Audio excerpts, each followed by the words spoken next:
നാലാമതാണ് നിങ്ങളുടെ സ്വന്തമായിട്ടുള്ള news letter start ചെയ്യുക. എന്താണ് ന്യൂസ് ലെറ്റർ?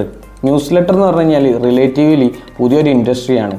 ഇതിനെക്കുറിച്ചിട്ട് കൂടുതൽ വീഡിയോസ് മലയാളത്തിൽ ആരും ചെയ്തിക്കണമെന്നുള്ളത് എനിക്കറിയില്ല. ന്യൂസ് ലെറ്റർ എന്ന് പറഞ്ഞു കഴിഞ്ഞാൽ പർട്ടിക്കുലർ ടൈമിൽ അല്ലെങ്കിൽ ഡെയിലി മെയിൽ നിങ്ങൾ സബ്സ്ക്രൈബ് ചെയ്ത മെയിൽ ലിസ്റ്റിലേക്ക് സെൻഡ് ചെയ്യുന്നതാണ്. കറൻ്റ്ലി ഇഷ്ടംപോലെ ന്യൂസ് ലെറ്റർ പ്ലാറ്റ്ഫോംസ് അവൈലബിൾ ആണ്.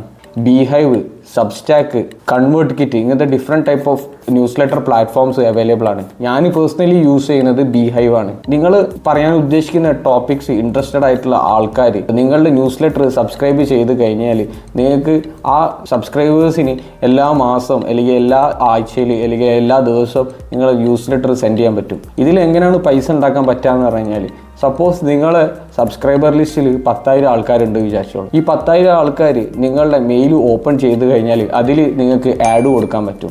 ബീഹൈവ് യൂസ് ചെയ്തിട്ട് മില്യൺസ് ഓഫ് ഡോളേഴ്സിൻ്റെ ന്യൂസ് ലെറ്റേഴ്സാണ് കറൻ്റ്ലി ബീഹൈവിൽ റൺ ചെയ്യുന്നത്. ഇതിനു പുറമെ ന്യൂസ് ലെറ്റർ നിങ്ങൾക്ക് പെയ്ഡ് സബ്സ്ക്രിപ്ഷൻ ആക്കിയിട്ട് സെല് ചെയ്യാൻ പറ്റും.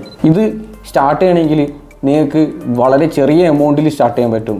അപ്രോക്സിമേറ്റ്ലി 2,000 റുപ്പീസ് അല്ലെങ്കിൽ 1,000 റുപ്പീസിൻ്റെ അടിയിൽ നിങ്ങൾക്ക് സ്റ്റാർട്ട് ചെയ്യാൻ പറ്റുന്ന ബിസിനസ്സാണ് ഈ ന്യൂസ് ലെറ്ററിൻ്റെത്. പക്ഷേ ഇതിൽ നിങ്ങൾ ഏത് നീഷ് അല്ലെങ്കിൽ എന്ത് ടോപ്പിക്കാണ് നിങ്ങൾ പറയാൻ ഉദ്ദേശിക്കുന്നത് എന്നുള്ളത് വളരെ ഡിഫറൻസ് വരുത്തുന്നതാണ്.